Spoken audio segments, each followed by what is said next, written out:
Hey there. Tonight, we are going to look up, but not at the sky, Not the sky filled with satellites and airplanes and the light pollution of 1,000 cities. We are going to look at a sky that hasn't been seen for 6,000 years. Forget the history books that tell you civilization began with a slow, gradual climb. Forget the comforting idea that we are alone, or that we have always been the masters of our own destiny. The truth, or at least the story carved into the oldest clay tablets on Earth, is much stranger and much darker. We are going to talk about the Anunnaki, those who from heaven to earth came. We are going to witness the arrival of beings who treated this planet like a construction site and humanity like a science experiment. We are going to see the genetic splicing, the nuclear wars fought with terrible weapons of brilliance, and the forbidden knowledge that was locked away in underground vaults. If you find a strange comfort in knowing that we might be just a small part of a much larger, terrifyingly complex cosmic design, if the silence of the ancient desert helps you find silence in your own mind, then go ahead and gently leave a like and subscribe to join us in the excavation. Now, let the noise of the modern world fade away. The notifications, the emails, the traffic, they are all just temporary static. Turn off the light. Let the darkness reclaim your room. Lie down. Feel the mattress rising to hold you, solid and dependable. Take a deep breath, in, filling your lungs with the cool air of the present, and out, exhaling the stress of the day. Let your shoulders drop. Unclench your jaw. Let your eyes sink deep into their sockets. You are safe here. The door is locked. The shadows are just shadows. But your mind is drifting. We are traveling back before Rome, back before Greece, back before the pyramids of Egypt rose from the sand. We are going to the beginning, to the land between the rivers. Mesopotamia, the cradle. It is night. The year is 4000 BC, or maybe older. Time is fluid here. The landscape is vast, flat, and open. Imagine the silence. It is not the silence of an empty room. It is the silence of a planet that is still wild. The only sounds are the wind moving through the reeds along the banks of the Euphrates River. Rustle, hush, rustle, and the distant, rhythmic chirping of crickets, millions of them. A pulsing, electric hum that underlines the stillness. The air is cooling down after the blistering heat of the day. You can feel the residual warmth rising from the baked earth. It smells of dry mud, of dust, of cooling stone, and faintly, the smell of the river, sweet, damp, fertile. You are sitting on the roof of a mud brick house in the city of Eridu, the first city. The roof is flat, made of palm logs and packed clay. It is rough beneath your hands. You look up. The sky is overwhelming. Without electricity, without smog, the Milky Way is a solid band of diamond dust arching across the heavens. It looks heavy, like you could reach up and scrape the stars with your fingernails. The constellations are there. The bull of heaven, the great lion. They are sharp, piercingly bright. They watch you.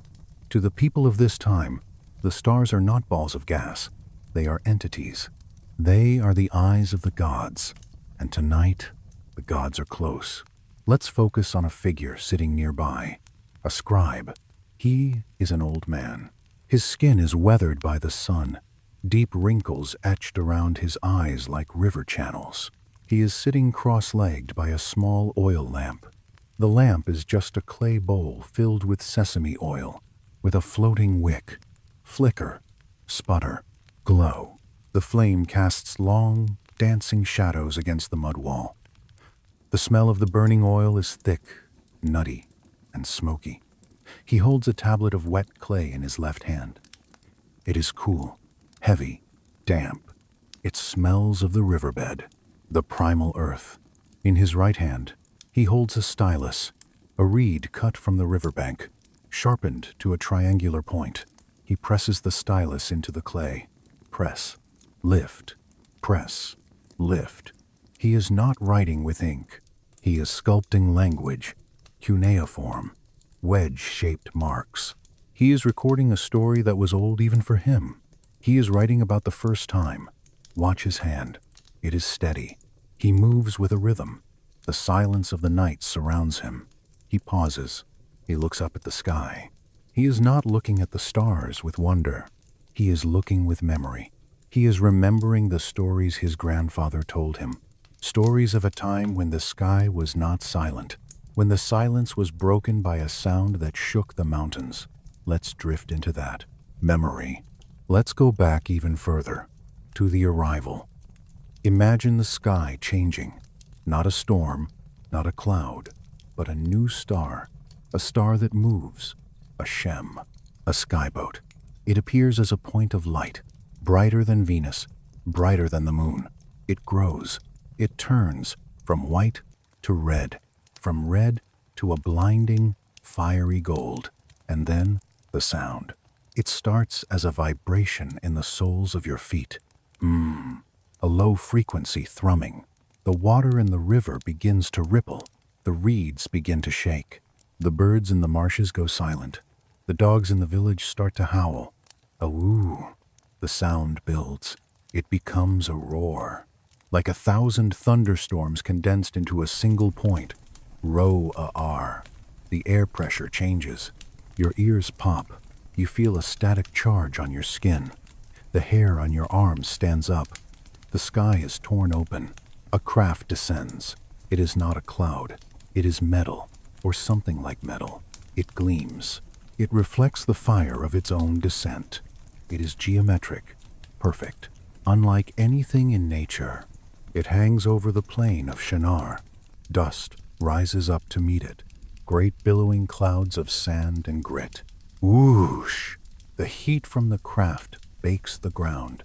To the primitive humans watching from the reeds, hiding in the mud, this is not technology. This is divinity. This is Anu. This is Enlil. This is the Anunnaki, the princely seed. The craft lands. Thud. The earth shudders. A shockwave rolls out, flattening the grass. Then, silence. The engines power down. The roar fades to a whine, then to nothing. The dust settles slowly. A door opens. A ramp extends, and they step out. They are tall, much taller than the people of the marshes. They wear garments of brilliance, suits that shimmer. They wear helmets that obscure their faces. They carry staffs that glow. They do not look at the humans hiding in the grass. They look at the land. They look at the water. They look at the gold shimmering in the riverbeds. They look like owners inspecting a new property. They are the architects, and we are just part of the landscape. The scribe on the roof shivers. The night air has grown cold. He presses the stylus into the clay again. He writes the symbol for Dingir, God. It looks like a star, but it also looks like a rocket. He knows the truth. The gods are not spirits. They are not ghosts. They are flesh and blood. They are metal and fire. They came from the deep black ocean above, from Nibiru, the planet of the crossing. A world that wanders the darkness, far from the sun, freezing and dying. A world that needed gold to save its atmosphere. A world that needed us. The scribe feels a heavy weight in his chest, the weight of being a created thing, a tool. He looks at his own hand, holding the stylus. 5 fingers, opposable thumb, skin, bone, blood. He wonders, how much of this is natural, and how much of it was engineered? He remembers the story of the clay and the blood, the story of the laboratory in the Abzu. He stops writing. He blows out the lamp. Puff. The flame dies. The smoke curls up, gray and thin, disappearing into the vast, indifferent starlight. The darkness is total now, but the presence remains. You can feel it too, can't you? Lying in your bed, thousands of years later. The feeling that we are not entirely from here. That there is a missing link in our history. A gap where something inserted itself. The wind blows across the roof in. Eridu. hiss, whistle. It whispers the names: Anu, Enlil, Enki, Ninhursag, the family, the dysfunction, the creators. Drift on that wind. Let the image of the descending ship fade into the stars. Let the roar of the engines fade into the white noise of the universe. You are safe in the observation deck of history. You are watching the beginning, before the flood, before the kings. When the sky was alive, just breathe. Feel the air entering your lungs. Is it just air, or is it the breath of life that was pumped into us? We are going to go deeper. We are going to go underground, to the place where the work began, to the womb of the species. The stars of the desert night fade as we descend. We are leaving the open air. We are leaving the rooftop in Eridu. We are following the entity known as Enki, E-A, he whose home is water, the Lord of the earth. He is the scientist, the engineer, the rebel. We are traveling down, past the foundations of the ziggurat, past the roots of the palm trees, into the Abzu. In mythology, the Abzu is a mystical underground ocean of fresh water, but in the Anunnaki chronicles, it is something more physical, something more industrial. It is the domain of mining, the domain of extraction, and the domain of the laboratory. Imagine the transition. You move from the dry, dusty heat of the surface into the cool, damp embrace of the underground. The air here is different. It is heavy, filtered, recycled. It smells of wet stone, of ozone, of metallic salts. It smells like a cave, but also like a hospital. Drip, drip, drip. You hear the sound of water everywhere. Water flowing through aqueducts carved into the living rock. Water cooling massive machines that hum with a low, throbbing vibration. Thrum. It is the heartbeat of the base. The lighting is not from torches or oil lamps. It is a soft, ambient glow. Blue-green, bioluminescent, or technological. It comes from glowstones set into the walls. It makes everything look sharp, sterile, and strange. You are walking down a long corridor. The walls are smooth, vitrified stone, melted into glass by immense heat to make them seamless. You reach a large chamber, the house of life, the Bit Shimti, the place where the wind of life is breathed in. This is not a temple. This is a bioengineering facility. Enki is there. Visualize him. He is not a mystical spirit. He is a biological being, tall, powerful.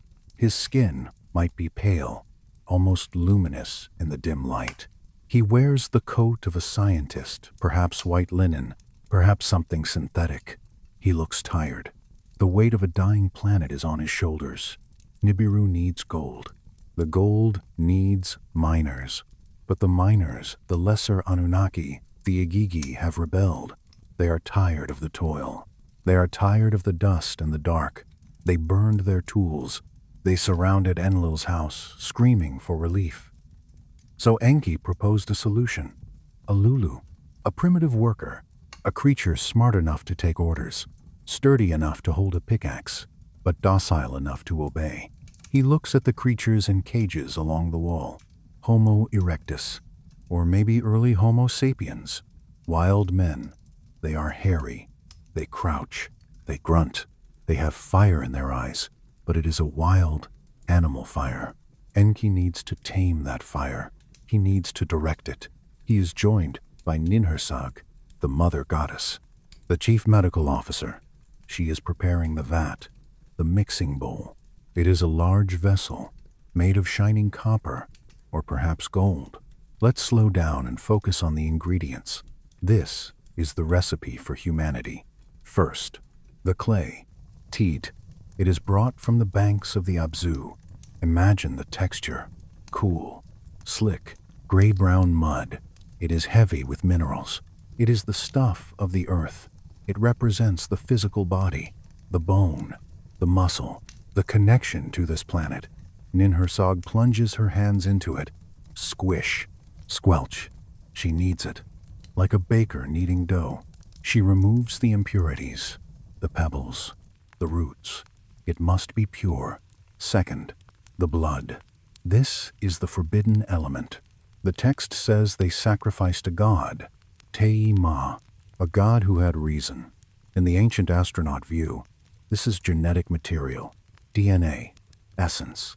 Imagine a vial of liquid, crimson, bright, glowing with vitality. It contains the code of the Anunnaki, long life, high intelligence, the capacity for language, the capacity for mathematics. Enki pours the blood into the clay. Splash. The two substances meet. The red swirls into the gray. The divine mixes with the dirt. This is the double helix being woven together. Earthly evolution accelerated by extraterrestrial intervention. The smell is intense.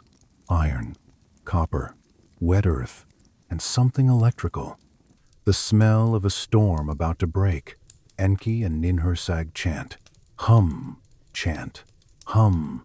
Is it magic? Or is it a mnemonic device for a complex scientific procedure? Let the mold be created, they say. Let the image of the gods be cast. They are acting as sculptors, but they are sculpting cells. They are sculpting neurons. They place the mixture into wombs. Are they artificial wombs? Glass cylinders filled with nutrient fluid? Or are they surrogate mothers? The birth goddesses. The texts describe 14 wombs, 7 for males, 7 for females. The Adamu. Now we wait. The gestation. Time stretches in the underground chamber. The hum of the machines continues. Thrum. You watch the vessels. You can see shapes forming inside. Hands, feet, faces. Faces that look like the Anunnaki, but also like the wild men. A perfect hybrid. The bridge between the stars and the soil. And then the moment of birth. The first breath. The container opens, or the birth happens. A creature lies on the table. It is naked, smooth-skinned. It is Adamu. He is sleeping. Enki leans over him. This is the moment from the Bible, the moment from the myths. God breathing life into dust. Enki places his mouth over the creature's mouth. Or perhaps he uses a device. He activates the lungs. Hiss. Air rushes in. The chest rises. Inflate. The heart starts to beat. Thump, thump, thump, thump. A strong, steady rhythm. The eyes open. Look into those eyes. They are dark, deep. At first, they are confused, foggy. But then, the pupil contracts. Focus. He sees Enki. He sees Ninhursag. He does not growl. He does not bite. He looks. He times. Understands. Asterisk. There is a spark of consciousness that wasn't there in the wild men.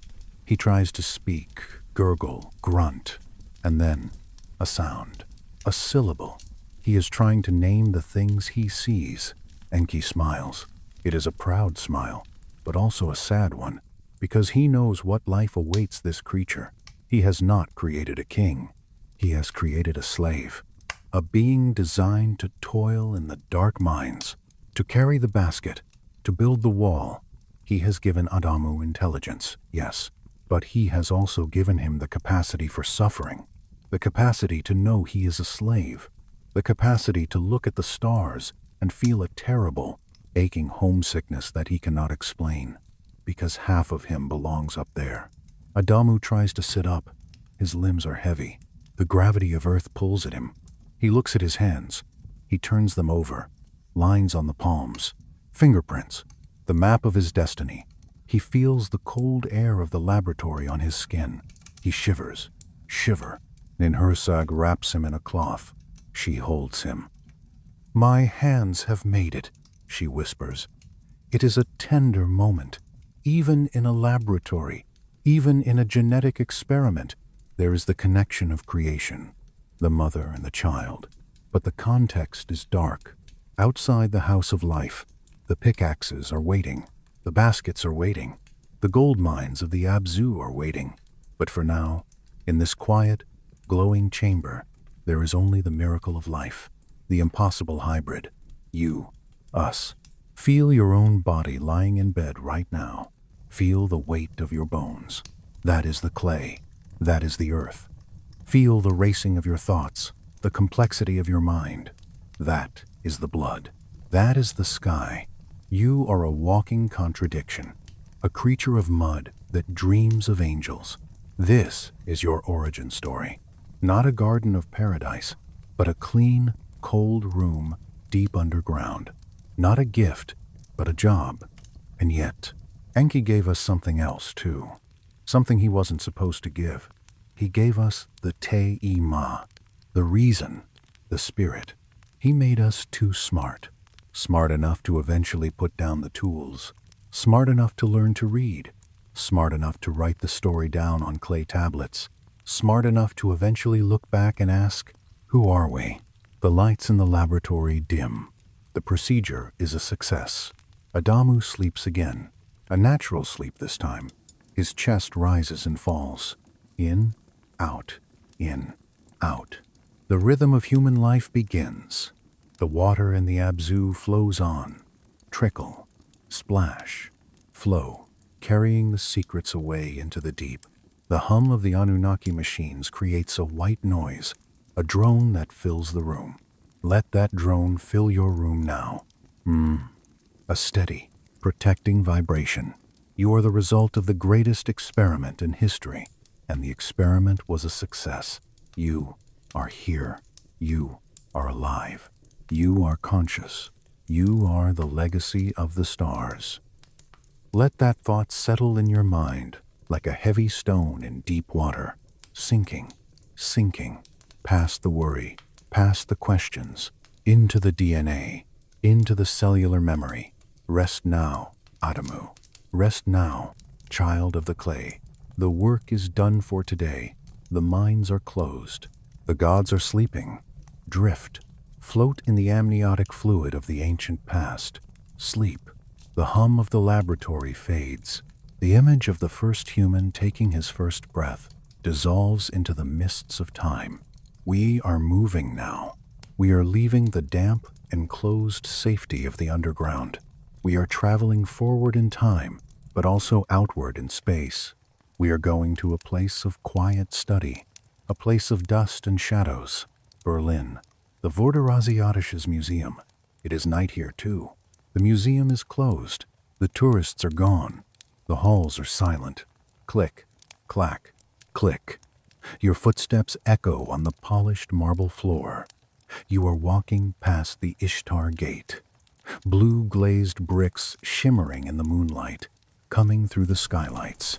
Lions and dragons marching on the walls. But we are not here for the big monuments.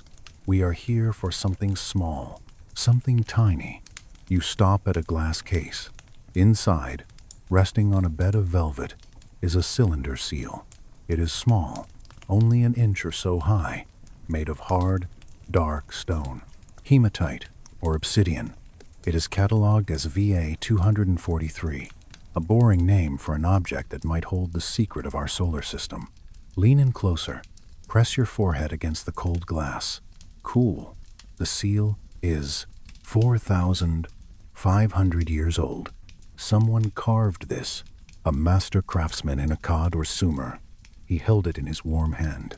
He used tiny tools to etch the surface, scritch, scratch, blow away the dust. He carved two figures, a seated god holding a cup, a standing worshipper. But look between them. Look at the sky and the stone. There is a star, a central globe with rays shooting out, the sun, and around it, dots, planets. Let's count them together. 1, 2, 3, 4, 5, 6. Mercury, Venus, Earth, Mars, Jupiter, Saturn. But he didn't stop there. The Sumerians weren't supposed to know about the others. They didn't have telescopes. They didn't have Voyager probes. But the carver kept going. 7, 8, 9, 10, 11. Uranus, Neptune, Pluto, and the moon counted as a celestial body. That makes 11.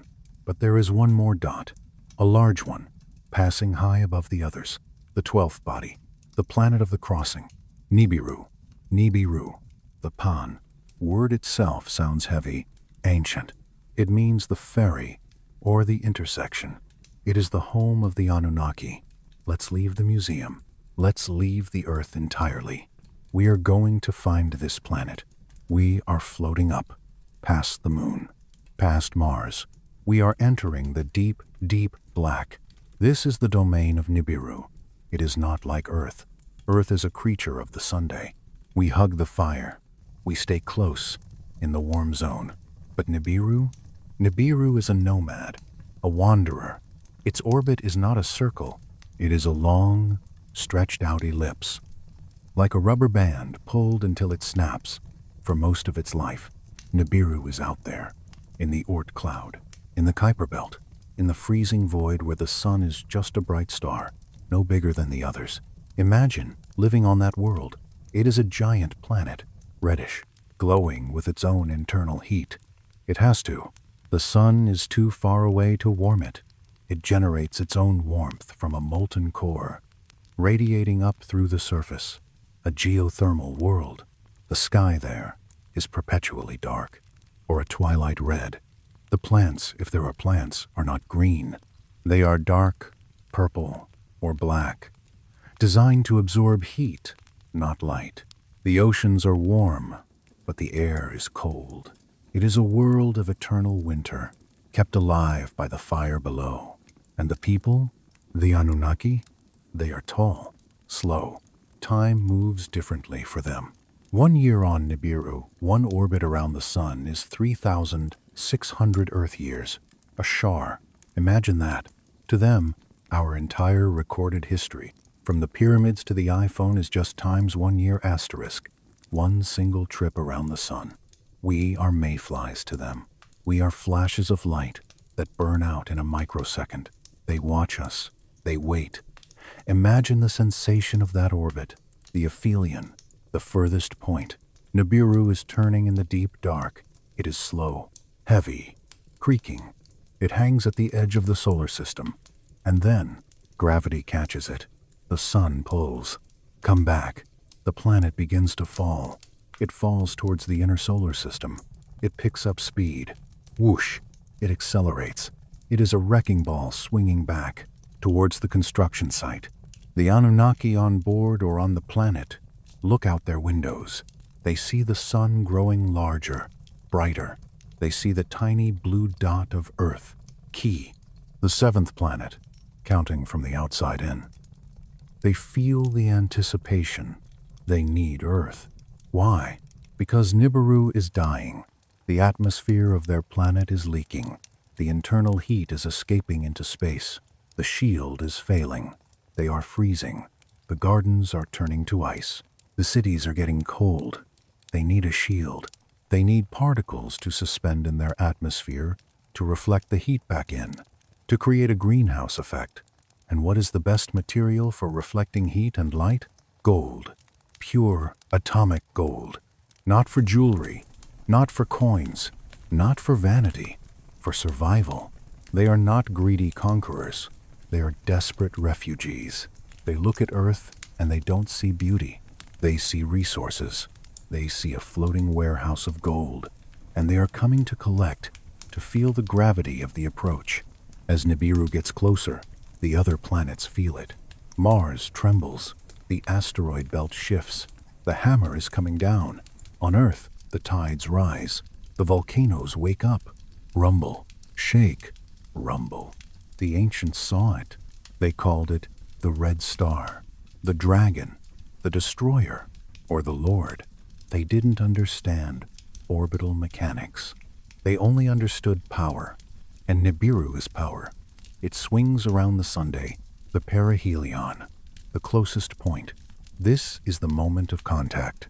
The window. The Anunnaki launch their ships. They cross the gap. It is a short hop now. They descend, landing. And then the planet moves on. It slingshots around the sun and heads back out into the dark, leaving the miners behind, leaving them to dig, to wait, to pile up the gold for the next pass. 3,600 years later.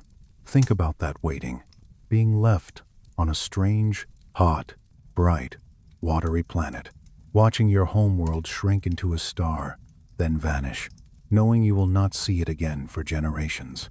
You are stranded. You are in exile. The scribe in the museum feels this. He looks at the dot on the seal. It is just a scratch in the stone, a tiny divot, but it represents a weight so heavy it bends the history of the world. He pulls his head back from the glass. The condensation from his breath fades. Fade. The seal sits there, silent. It holds its secret. Is it true? Is there a phantom planet out there? Astronomers today are still looking. They call it Planet 9. They see the math. They see the gravity tugging at the edges of the system. Something is out there. Something big. Maybe the Sumerians didn't need telescopes. Maybe they just needed to listen to the teachers who came from the sky. You drift away from the museum case. You float up through the ceiling of the museum, into the Berlin night. You look up at the stars. They are cold, distant, but somewhere in that black emptiness, something is moving, slowly, inevitably, turning the corner, coming back, or maybe it is moving away. It doesn't matter. The cycle is too long for you to worry about. You can rest. You are safe in the short now. The 3,600 years are not your problem. You have tonight. You have this bed. You have this gravity holding you. Down. Let the planets spin. Let the orbits grind. Grind, spin, hum. It is a celestial clockwork, a lullaby of spheres. Close your eyes against the vastness. Turn inward, from the infinite cold of space to the heat of the earth, from the gold in the sky to the gold in the ground. We are going down again. We are going to follow the mission to the deep, dark heart of the work. The silence of space is left behind. We are falling towards earth, but not to the cities of Sumer, not to the green valleys. We are going south, to the bottom of the continent, the Abzu of the geography, southern Africa, the land of red earth and baobab trees. It is hot here. The sun beats down with a physical weight. Heat, shimmer, heat. The air ripples above the savanna. It is quiet, but it is a different kind of quiet. It is the silence of the veldt. The cicadas are screaming. Zzz, a high-pitched, relentless drone. We are traveling back, deep into time, before the pharaohs, before the Sumerians, before writing, 100,000 years ago, or maybe 200,000. We are looking for the mines. Archaeologists call them the Monotapa mines, or the ancient workings of Swaziland. Thousands of them. Holes dug into the earth, not by nature, by hands. We descend into one. It is a slash in the earth, a wound. The entrance is overgrown with brush, but we push through, rustle, snap, slide. We enter the tunnel. The temperature drops immediately. The blinding African sun is gone. We are in the cool, damp, dark. It smells of sulfur, of iron, of stale air, and it smells of sweat. Ancient, fossilized sweat. Listen, can you hear it? Clink, clink, clink. The sound of stone hitting stone. There is no metal here yet, or very little. These are stone tools, dolerite hammers. Workers are chipping away at the quartz veins. Who are they? They are the Lulu, the primitive workers, us, or our ancestors, or maybe the Igigi, the lesser gods who rebelled before us. Imagine the labor. It is not like modern mining. There are no machines, no explosives. There is only muscle and repetition. You are crouched in a narrow tunnel. The ceiling is low. You cannot stand up. You are on your knees. Your hands are bleeding. You hold the heavy stone hammer. You swing. Thud. The shock travels up your arm, into your shoulder, into your neck. Thud. You are breaking the rock to find the shiny flecks, the gold, Kugi, the delight of the gods. Why? You don't know why. You cannot eat gold. You cannot make a spear out of gold. It is too soft. It does not keep you warm.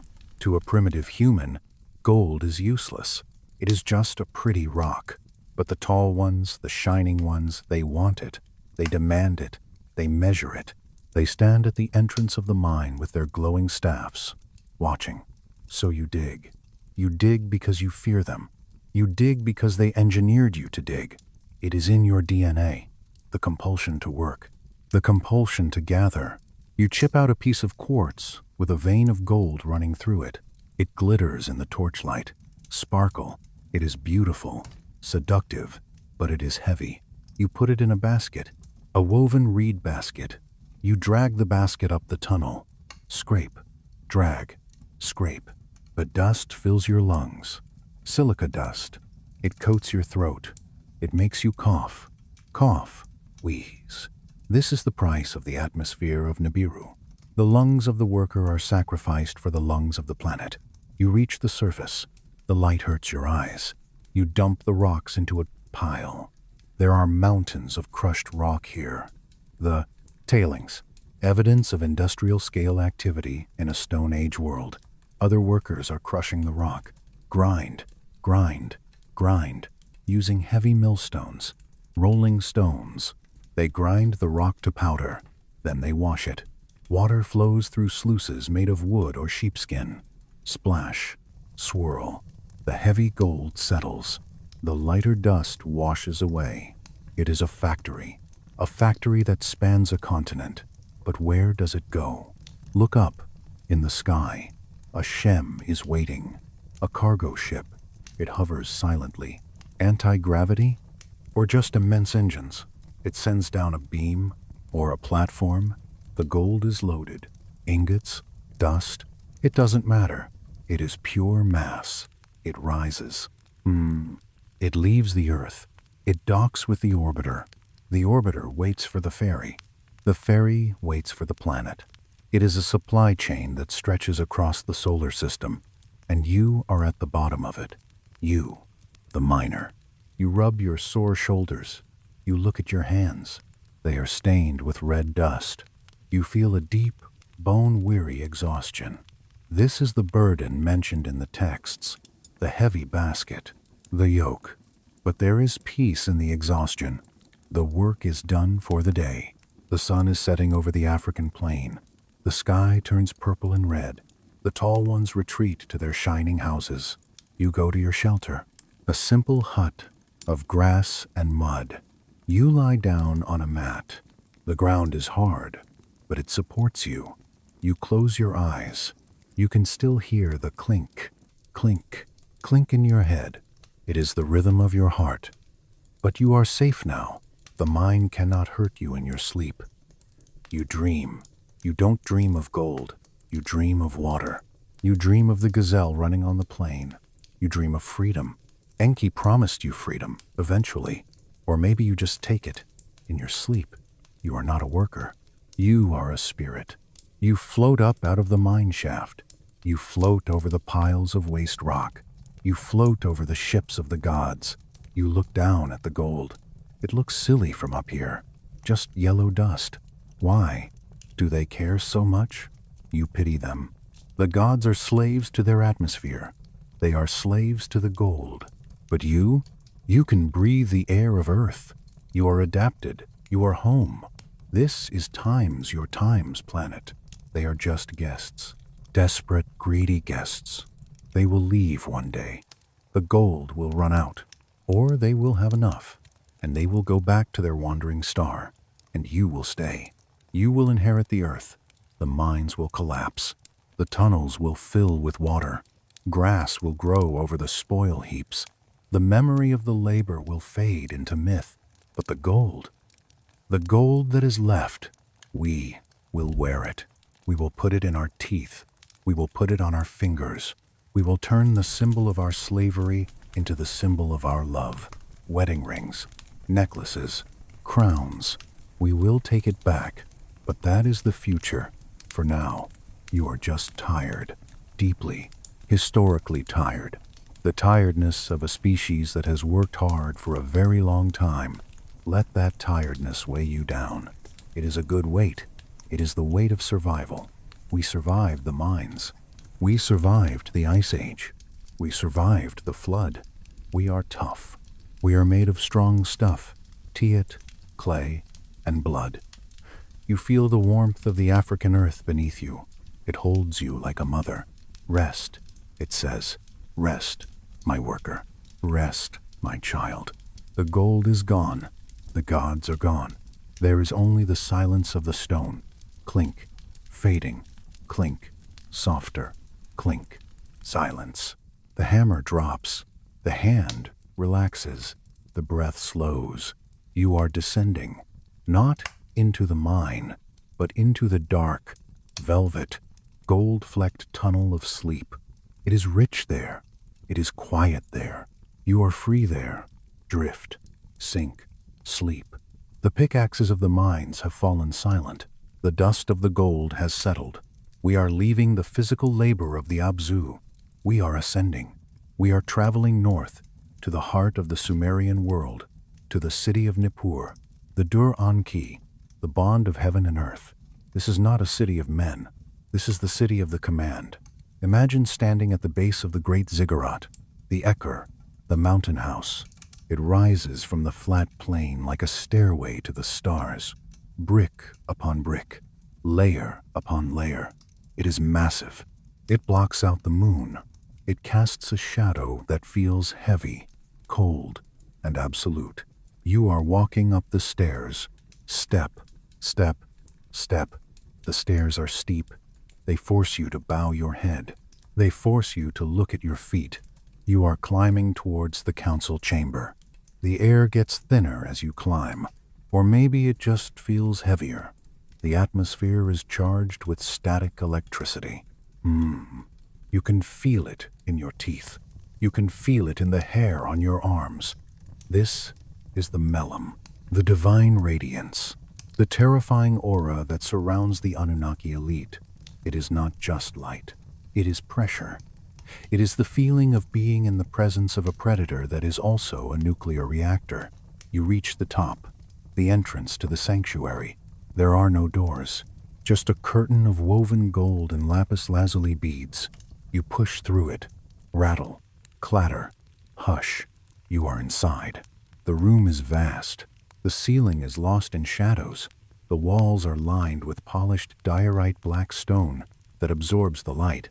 In the center of the room, there are seats, thrones, and they are occupied. Let us freeze time here. Let us look at the entities who hold the fate of humanity in their hands. On the highest throne sits Anu, the Sky Father, the king of Nibiru. He is rarely here. He visits only on state occasions. He is old, ancient beyond reckoning. His skin is like parchment. His eyes are like nebulas, cloudy, distant, seeing everything and nothing. He radiates a sense of detachment. He does not care about your harvest. He does not care about your pain. He cares about the dynastic succession. He cares about the planet. He sits perfectly still. He is a statue of authority. Below him, on the right, Enlil, the Lord of the Wind, the Lord of the Command, the CEO of Earth. Feel the energy coming from him. It is sharp, cold, disciplined. It feels like a storm front moving in. The drop in barometric pressure that makes your joints ache. He wears a horned helmet, the symbol of power. His beard is braided with precision, every hair in place. He holds the tablet of destinies, a device, a crystal, a computer. It pulses with blue light. Enlil looks at humanity and sees noise. He sees a mistake. He sees a creature that breathes too fast, talks too loud, and smells of wet clay. He wants order. He wants silence. Opposite him, Enki, your creator, the Lord of the earth. His energy is different. It is warm, damp, heavy. It feels like a swamp, like a river delta, like a womb. He is draped in robes that look like fish scales, or perhaps flowing water. He is not disciplined like Enlil. He is chaotic, brilliant, cunning. His eyes are bright with curiosity, and maybe a little bit of guilt. He looks at humanity and sees potential. He sees his children, but he also sees his experiment running out of control. The council begins. They do not speak in English. They do not speak in Sumerian. They speak in the language of the gods. Is it telepathy? Is it a frequency? Vibration? It hits you in the chest. Thrum, thrum, thrum. The walls of the ziggurat vibrate. They are arguing. The subject is you. The subject is us. Enlil speaks first. His voice sounds like the wind howling through a canyon. The noise, he says. The uproar of mankind is oppressive. By their noise, I am deprived of sleep. Sleep. The gods need sleep? Or is sleep a metaphor for control? They are too many, Enlil continues. They are spreading like a virus. They have forgotten their purpose. They were made to dig, but now they want to rule. They are building cities. They are looking at the stars. They are becoming like us. Enlil leans forward. The pressure in the room increases. We must reduce them. We must cut the numbers. Famine, plague, drought. The words hang in the air like execution orders. Imagine the cruelty of it. Viewing a sentient species as a population of pests to be managed, like a gardener pruning a bush that has grown too wild. Enlil raises his hand. He proposes the Shurapak, the flood, the ultimate reset button. Wipe the slate clean, he suggests. Let the water take them. Let the clay return to the clay. We will start over. We will make a quieter worker next time. Enki stands up, the sound of water rushing. No, he says. His voice is deep, resonant, liquid. You cannot destroy them. They have the fire. They have the spirit. They are not just machines, brother. They are life. If you destroy them, who will feed you? Who will burn the incense? Who will mine the gold? It is a pragmatic argument. Enki knows. Enlil does not care about love. He cares about utility. But underneath the pragmatism, there is a fierce protectiveness. Enki remembers the eyes of Adamu in the laboratory. He remembers the first word, the first laugh. He cannot let his creation drown. The debate rages. It goes on for hours, for days. The melem flares. Blue light clashes with green light. Thunder rolls around the top of the ziggurat. Down below, in the city of Nippur, the humans look up. They see the storm clouds gathering around the temple. They feel the ground shaking. They are terrified. The gods are angry, they whisper. They light more fires. They sacrifice more sheep. They try to appease the forces they cannot understand. They don't know that their fate is being decided in a boardroom meeting of the gods. They don't know that the storm is not weather. It is politics. Finally, a decision is reached. A compromise or a decree. Enlil wins the vote. He is the commander. His word is final. The flood will come. The order is given. Let not one human escape. The Anunnaki swear an oath of silence. They must not warn the humans. They must let the surprise be total. Enki swears. He has to. He bows his head. I will not speak to any human, he promises. But Enki is the trickster. He is the lawyer who finds the loophole. He leaves the council chamber. He descends the stairs. His heart is heavy. He walks to the edge of the city, to the reed hut of a man named Ziusudra, or Utnapishtim, or Noah. He stands outside the wall of the hut. He does not speak to the man. That would break his oath. He speaks to the wall. Wall, listen to me. Reed hut, listen to me. Man of Shurapak, tear down your house and build a boat. Abandon riches and seek living beings. The storm is coming. He whispers, the secret to the wind, knowing the man is listening on the other side. It is an act of supreme rebellion. It is an act of love. Let the scene dissolve. The council is over. The gods have departed to their sky ships to wait out the storm. The ziggurat stands empty. The wind blows through the curtain of lapis lazuli. Hiss, rattle. The melem fades. The pressure lifts, but the silence remains, the terrible, heavy silence of a verdict delivered. You are standing in the empty throne room. You look at the seats. They are just stone now, cold, hard, but the echo of their voices still vibrates in the dust. Noise, sleep, flood. You feel a chill, not from the cold, but from the realization of how fragile we are, how close we came to extinction because we were too noisy, because we disturbed the sleep of a god. It makes you feel small, but it also makes you feel defiant. We survived. Inky's trick worked. The boat was built. The seed of humanity was saved. We are the survivors of the council. We are the noise that refused to be silenced. Let that defiance turn into a warm glow in your belly. You have the right to be here. You have the right to breathe. You have the right to dream. Even if the gods wanted you quiet, you are still here, listening to this story. The ziggurat of Nippur is a ruin now, a mound of dust in the Iraq desert. Enlil is gone. Anu is gone. But you are here. Your heart is beating. Thump, thump, thump, thump. That sound, the sound Enlil hated. It is the sound of victory. It is the rhythm of persistence. The wind outside your window is not Enlil's command. It is just the wind. The water in your glass is not Enki's flood. It is just water. The world has returned to the mundane, and that is a blessing. Be grateful for the mundane. Be grateful for the quiet, boring safety of a world without angry gods walking the earth. Rest in that safety. The council is adjourned. The judgment is passed, and you have been pardoned. Drift away from the ziggurat. Drift away from the one high table of the gods.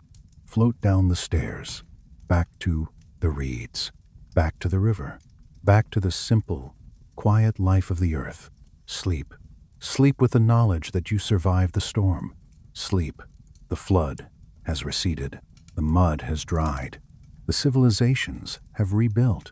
Babylon, Assyria, Egypt, the Indus Valley. The cities are teeming again. The noise has returned. But the peace does not last. The Anunnaki are still here, but they are no longer united. The factions have hardened.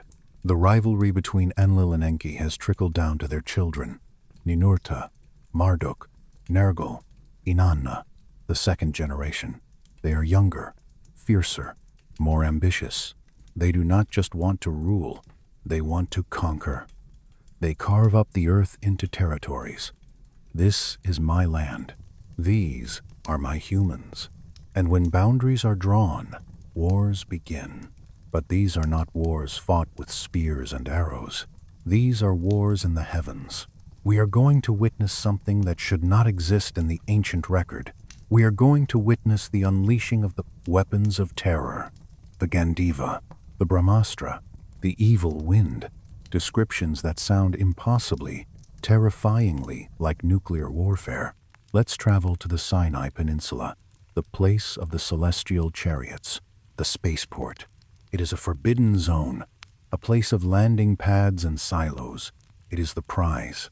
Whoever controls the spaceport controls the connection to Nibiru, controls the gold shipments, controls the power. Marduk, the son of Enki, wants it. Ninurta, the son of Enlil, defends it. The tension builds for centuries. Diplomacy fails. The council fails. The 7 weapons of terror are unlocked. These are weapons that Anu had forbidden, weapons that tear the fabric of the world.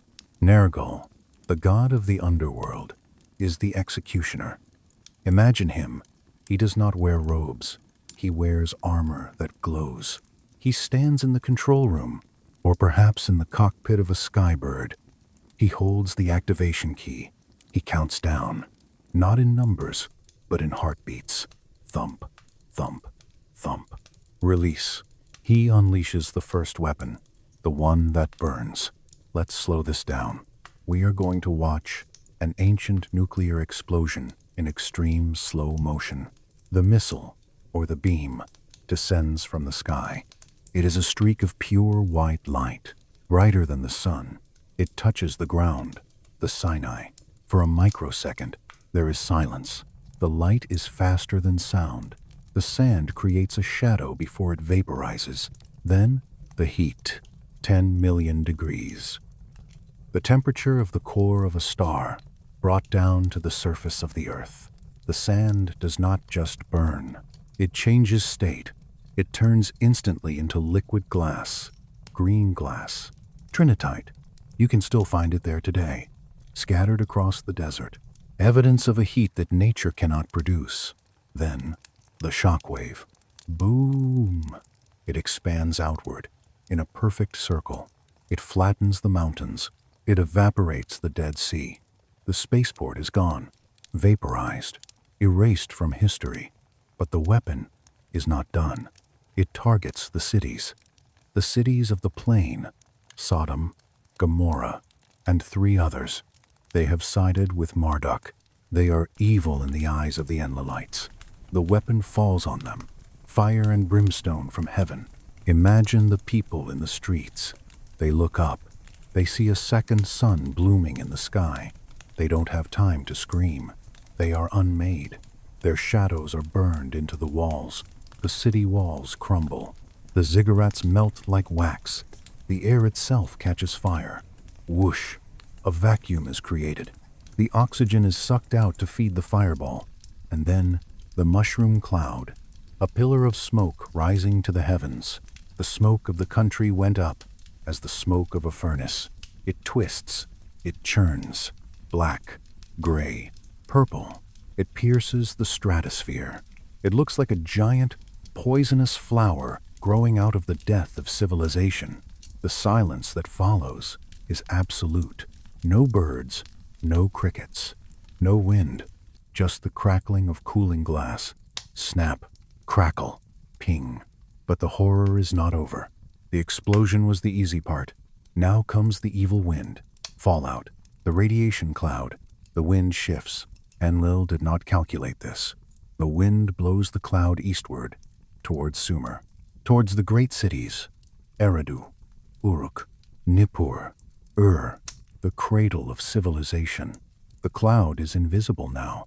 It is just a haze, a dust, but it carries the death that cannot be seen. It drifts over the fields. The grain withers, standing in the stalk. The water in the rivers turns bitter. The animals fall down in the pastures. It enters the cities. Read the lamentation texts. They are real. They are in the museums. They describe this event with heartbreaking detail. The people, not potsherds, filled the streets. The walls were breached. The gates were left open. The mother did not care for her child. The father did not care for his son. In the rivers, dust floats. In the fields, dust grows. It is a description of radiation sickness, hair falling out, skin turning black, mouths bleeding, a slow, confused, agonizing death. The gods flee. Even the Anunnaki are terrified of this weapon. The texts say they fled to the mountains. They ascended in their skyboats. The gods cowered like dogs. They watch from orbit.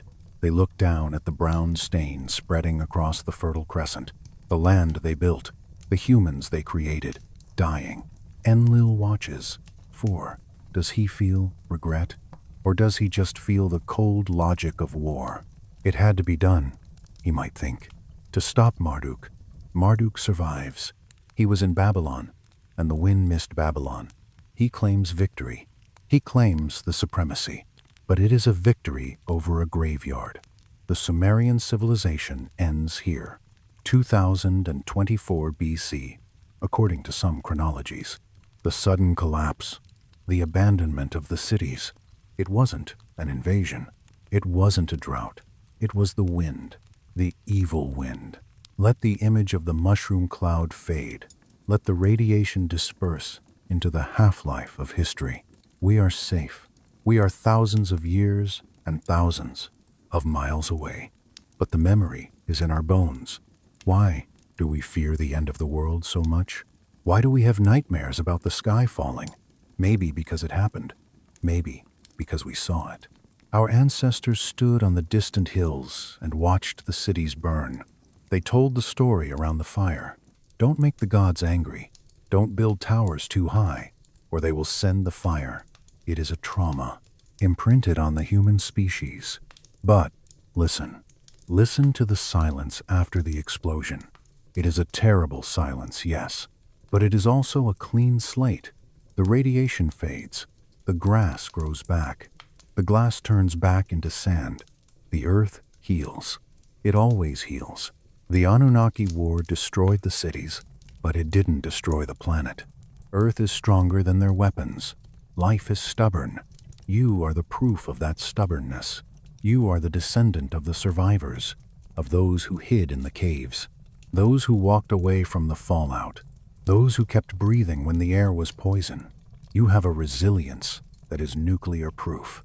Feel that resilience in your chest, right now. A sturdy, steady beat. Thump, thump. You can survive anything. You have survived the creation. You have survived the flood. You have survived the nuclear fire. You are indestructible. The weapons of terror are locked away again, or lost. The sky is empty of war machines. Tonight, the sky is just stars. Harmless, beautiful stars. Look at them in your mind. Tiny points of light. They are not bombs. They are not ships. They are just suns, burning far away, keeping the universe warm. The fear dissolves. The adrenaline of the battle washes out of your system. The fight-or-flight response turns off. There is no one to fight. There is nowhere to flee. You are here, anchored in the present. The past is just a story carved in clay, a story of fire and dust. But you are flesh and blood, warm, alive, safe. Let the evil wind blow away. Let the sweet wind of sleep take its place. A breeze that smells of jasmine, of rain, of peace. Breathe it in. It heals the cells. It repairs the DNA. It washes the memory clean. The war is over. The gods have gone home. The earth belongs to you tonight. Rest. Rest in the quiet after the storm. Rest in the silence of the glass desert. Sleep. The surface is burning. The cities of the plain have turned to glass. The evil wind of radiation is drifting across the Fertile Crescent. The sky, once the domain of the Anunnaki's arrival, has become the source of death. So the direction changes. For thousands of years, humanity looked up. We built ziggurats to touch the clouds. We built towers to reach the gods. But now, we look down. We learn a new lesson. The sky is dangerous. The ground is safe. The Anunnaki, the great architects, turn their eyes to the bedrock. If the atmosphere is poisoned, if the seasons are broken, if the wars of the gods have made the surface uninhabitable, then we must build a new world. A world without a sun, a world without wind, a world of eternal stability. We are going to the underworld, not the mythological hell of demons and fire, but the physical sanctuary of the deep. Imagine standing on the plains of Anatolia, modern-day Turkey, the region of Cappadocia. The landscape here is strange, surreal. It looks like a melted candle. Towers of soft volcanic rock, tough, rise from the ground like mushrooms. It is a landscape born of fire, millions of years ago. But we are not looking at the towers. We are looking for a hole, a modest, unassuming opening in the dusty ground. It looks like a rabbit hole, or a well. You approach it. You can feel a draft coming from it. Whoosh. Cool air. Surprisingly fresh. It smells of damp limestone, of salt, of old secrets. This is the entrance to Derinkuyu, the deep well. It is not a cave. It is a city, carved entirely by hand, carved inversely. Instead of stacking bricks up, they took the stone away. Negative architecture. Let's step inside. Step. Darkness. Step. Chill. You leave the blinding white sunlight of the surface. Your eyes dilate. The temperature drops instantly. From the searing 40 degrees of the summer sun, to a constant, unmoving 13 degrees Celsius. It never changes here. Winter does not exist. Summer does not exist. There is only the forever cool. It feels like walking into a refrigerator, but one made of earth. Touch the walls. Rub. Crumble. The rock is soft. Volcanic ash compressed by eons of time. You can scratch it with your fingernail. This is why they chose this place. It yields. It forgives. But once exposed to air, it hardens. It becomes concrete. We are descending the first level. Stables. You can smell the phantom scent of animals. Donkeys, sheep, cattle. They lived down here too. The Anunnaki, or their human followers, brought the livestock underground. Imagine the sound of hooves on the stone floor. Clop, clop, echo. A subterranean farm. Mangers carved directly into the wall. Tethering rings drilled into the rock. It is cozy. In a terrifying way, it is cozy. Like a womb made of stone. We go deeper. Level 2. Level 3. The staircases are narrow, steep. You have to hunch your shoulders. Scrape. Shuffle. The ceiling presses down on you. This is designed for defense. If an enemy comes a giant, a soldier, a monster from the surface, they have to stoop. They cannot swing a sword. They are vulnerable. But you know the way. You slide through the shadows like water. We reach a massive obstruction. The rolling door. Let's pause and look at this engineering marvel. It is a millstone. A giant wheel of solid granite, 5 feet tall, weighing half a ton. It stands in a slot carved into the wall. From the outside, you cannot move it. It is flush with the stone. But from the inside, there is a small hole in the center. A leverage point. You put a wooden beam in. You push, grind, rumble, thud. The stone rolls across the corridor. It seals the passage completely. Airtight, light tight, army tight. You are locked in. Does that make you feel trapped? Or does it make you feel safe? In the context of the ancient world, a world of floods, radiation, and angry gods, this stone is the ultimate security blanket. Nothing can get to you. Not the bull of heaven, not the evil wind, not the armies of Babylon. You are sealed in the earth's pocket. Push your back against the stone door. Feel its coldness. Feel its mass. It is a period at the end of the sentence. Here, I am safe. Breathe. The air down here should be stale. It should be toxic with carbon dioxide from thousands of people and animals. But it is fresh. Why? Listen. Hoo, hoo. A low, moaning sound. Like a ghost playing a flute. It is the ventilation shaft. A vertical tube, cutting through 8 levels of rock, going down 85 meters, deep into the water table. It connects the bottom of the city to the sky above. It works on physics. Differential pressure. Warm air rises. Cool air sinks. The city breathes. It has lungs. Inhale. Exhale. The Anunnaki engineers understood fluid dynamics. They understood airflow. They built a respiratory system for the rock. Stand at the bottom of the shaft. Look up. Way, way up. A tiny circle of light, the size of a coin. That is the sun. That is the surface world. It looks so far away, like a star. You don't need it. You have the glow. Legends say the Anunnaki used stones that shine, radioactive isotopes, phosphorescent crystals, advanced technology, or maybe just thousands of linseed oil lamps. Their smoke absorbed by the porous volcanic rock. Whatever it was, imagine the lighting, soft, amber, flickering. It creates a world of soft edges, no sharp shadows, just a warm, golden haze filling the tunnels. We go deeper. Level 4, Level 5, dining halls, kitchens, blackened ceilings where ancient fires cooked flatbread, wine presses. Yes, wine. Vats carved into the floor for stomping grapes. channels for the red liquid to flow into storage jars. Even in the apocalypse, there is wine. Especially in the apocalypse. Imagine the people sitting here thousands of years ago, hiding from the wars in heaven. They drink the wine.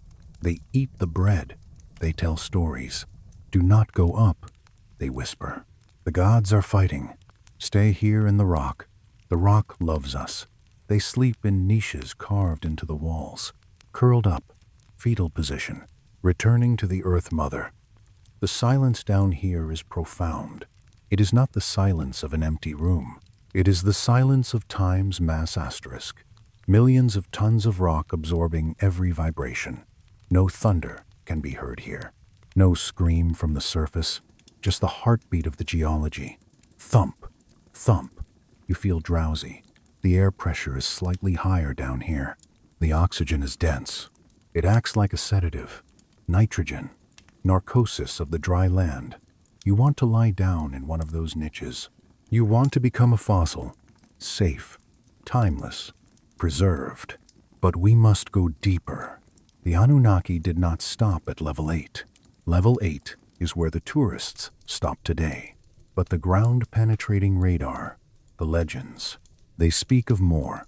Level 9, Level 12, the lower levels, the tunnels that connect Derinkuyu to Kaimakli, to Oskanak, a web, an internet of tunnels stretching for hundreds of miles under Turkey. Who built the deepest ones? The humans built the upper levels, perhaps. But the lower ones? The tunnels are smoother here. Laser cut, the angles are perfect. Geometric, the ceilings are higher. Too high for a human. 7 feet, 8 feet, built for the tall ones. We are walking into the restricted zone, the command centers. Imagine a room lined with metal, or something that looks like metal but feels like ceramic. It does not rust. It does not decay. It is sleek, minimalist. This is where they retreated. When the evil wind blew, Enki and his scientists didn't just fly away. Some of them went down, to sleep in stasis, to wait out the radiation half-life. Look at the walls. There are no carvings here. No crude drawings of bulls or hunters. Just data, lines, geometries, star maps, etched into the molecular structure of the wall. And sarcophagi, stone boxes, black granite, shenite, seamless, airtight. We find them in the Serapeum in Egypt. We find them in the tunnels of Peru. And we find them here, in the imagination of the deep. They are not coffins for the dead. They are beds for the living. Hibernation chambers. The Anunnaki lie inside, suspended in a liquid that glows faintly blue, their heartbeats slowed to 1 beat per year. They are waiting for the stars to align, waiting for Nibiru to return, or waiting for us times to grow up. Stand next to one of these boxes. Place your hand on the lid. You can feel a vibration, a low-frequency purr. Is it machinery? Is it the soul of the sleeper? It resonates with your own bones. It makes you feel heavy. Your eyelids droop. The sleep of the gods is contagious. You want to climb in. You want to sleep for 3,000 years, to skip the noise of history, to skip the wars, the plagues, the grief, to wake up in a future where the gold is just a metal again, and the sky is safe. The temptation is strong, the lure of the deep, but you cannot stay here. You are a creature of the surface. You need the sun, even if it is dangerous. You need the wind, even if it is cold. We leave the sleeping giants. We leave the Turkish underworld. We travel instantly through the ley lines of the earth. Through the telluric currents, we emerge in Egypt. The Giza Plateau. It is night. The pyramids are black triangles cutting the stars. We are not climbing them. We are going under them. The Osiris Shaft, located under the causeway of the Great Pyramid. A square hole cut into the bedrock. We descend. Level 1, empty. Level 2, niches with empty sarcophagi. Level 3, We are now 100 feet underground. Below the water table, the chamber is flooded. Crystal clear water, still, mirror-like. In the center of the water, there is a stone island, and on the island, a sarcophagus, submerged. Why? Why put a box underwater? Because water is a shield. Water blocks radiation. Water blocks sound. And water connects to the Abzu Enki's domain. This is a symbolic or functional return to the source. The acoustic properties of this chamber are insane. If you whisper, it echoes forever. Hello, hello, hello. If you hum a specific note, F sharp, the whole room resonates. The water ripples in geometric patterns. Cymatics. The stone walls sing. This was a machine. A sound healing machine? A teleportation device? A communication hub? We don't know, but we can feel the power. It presses against your eardrums. It vibrates the fluid in your inner ear. It makes you feel dizzy, floaty, disembodied. You are floating in the damp air above the water. You look down at the submerged box. It is empty now. Or is it? Maybe the occupant is just invisible, shifted out of phase. Maybe the Anunnaki are masters of dimension as well as genetics. The humidity here is 100%. The air is thick. You can drink it. It tastes of limestone and Nile water. It is the water of life. You sit on the edge of the shaft. You dangle your feet into the darkness. You are miles away from the Cairo traffic, miles away from the tourists. You are in the belly of the beast, and it is peaceful, so incredibly peaceful. The silence here is not just an absence of noise. It is a presence. It is a heavy, velvet blanket that smothers every worry you have ever had. Your bills, they don't exist down here. Your anxieties, they cannot swim. They drown in the Osiris water. Only you times, remain. The core observer, the spark of consciousness, the Te'ima. You realize that going down is the same as going in. The deeper you go into the earth, the deeper you go into your own mind. The inner earth is a metaphor for the subconscious. The Anunnaki bases are the hidden chambers of your own psyche, the places where you store your forbidden power, your memories, your potential. You are the architect of your own underground city. You have levels you haven't explored yet. You have doors you haven't rolled open. You have sleeping giants waiting to wake up. But not tonight. Tonight, let them sleep. Tonight, just enjoy the silence of the vault, the security of the stone. You are a diamond buried in the rough. Pressure makes you hard. Pressure makes you bright. But here, in the dark, you don't have to shine. You just have to be. Let's start the ascent. Slowly. We don't want the bends. We float up from the water of Osiris, up the shaft, up through the limestone bedrock. We leave Derinkuyu. We glide up the ventilation shafts. Whoosh. We pass the millstone doors. They are still locked, still protecting the secrets. We pass the sleeping chambers. Hush. We emerge into the cool night air of Anatolia, of Egypt, of Peru. The surface world greets us. The stars are still there.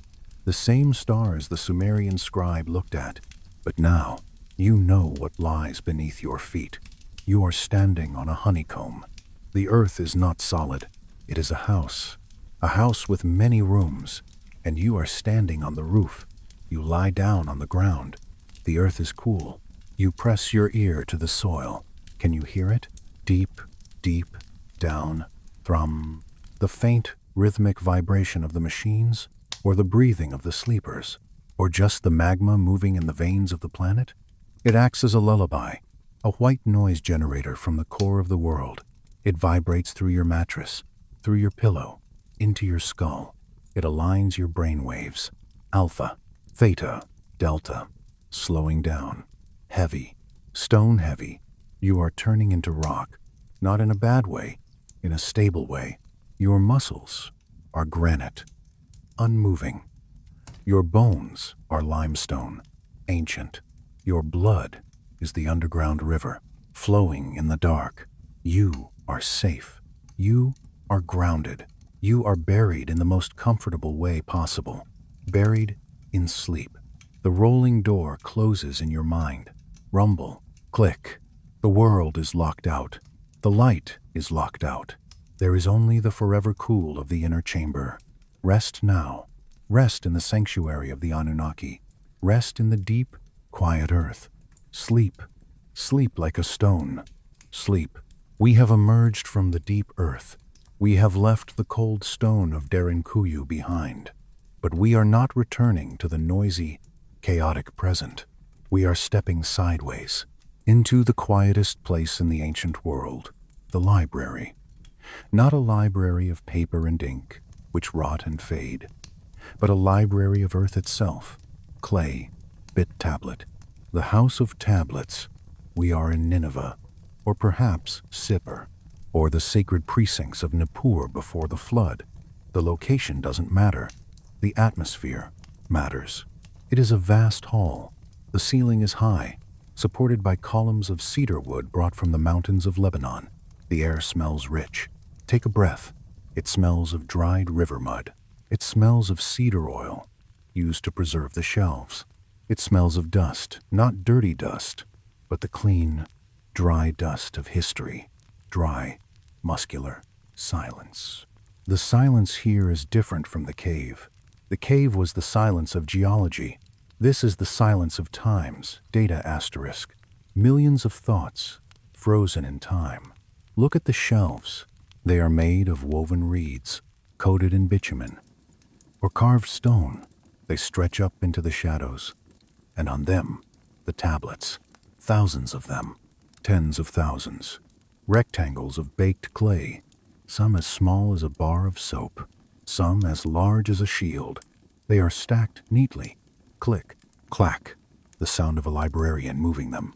Let's walk down the aisle. You are walking through the external hard drive of the Anunnaki. This is where they stored the Emi, the Mays, pronounced May. What are they? They are the divine decrees, the blueprints of civilization, the software of reality. The myths say Inanna stole them from Enki. She got him drunk and loaded the Emi onto her boat of heaven. The Emi for kingship, the Emi for music, the Emi for truth, the Emi for destruction. But here, in the library, they are not abstract concepts. They are physical objects. Pick one up. Go ahead. In your mind, reach out. Your hand brushes the rough surface. It is warm. It retains the heat of the kiln that fired it 5,000 years ago. It is heavy. Density. Information has weight. You run your finger over the marks. Cuneiform. Wedge-shaped indentations made by a proper set. Stylus pressed into wet clay. Triangle. Line. Triangle. Line. It looks like bird tracks. It looks like abstract art, but it is code. It is the first binary system. Vertical. Horizontal. On. Off. You don't need to read Sumerian to feel the power of it. You can feel the vibration in your fingertips. This tablet is not a receipt for barley. It is not a list of goats. This is one of the forbidden tablets. The ones the scholars don't talk about. The ones kept in the back room. The Sanctum Sanctorum.